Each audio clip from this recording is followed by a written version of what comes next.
మా నాన్న పడుతున్న బానిస బతుకు కాక, నేను పడుతున్న బానిస బతుకు కాక, మళ్ళీ రేపు పొద్దున్న నా కడుపు కూడా ఇలా జరుగుతుందంటే మన గాజువాక నియోజకవర్గంలో ఒక నిర్వాసితుడు తన కన్న తల్లి లాంటి భూమిని, తనకు అన్నం పెట్టే భూమిని నిర్వాసితుడు స్టీల్ ప్లాంట్ కి ఇచ్చి ఈ రోజు ఒక భిక్షాటన చేసుకుని ఒక భిక్షగాడిగా రోడ్డును పడిపోయే స్థితికి తీసుకొచ్చినటువంటి ఈ రాజకీయ నాయకులకి అయితే నేను సూటిగా ఒక సమాధానం చెప్పబోతున్నానన్నా.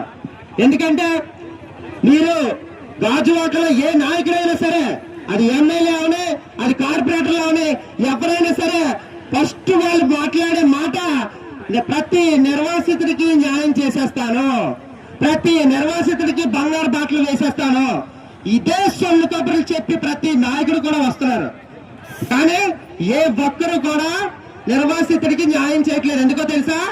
నిర్వాసితుడికి పూర్తి న్యాయం చేస్తే మళ్ళీ వాళ్ళు ఓట్లు అడుక్కోవడానికి ఇంకొక కోరిక ఉండదు,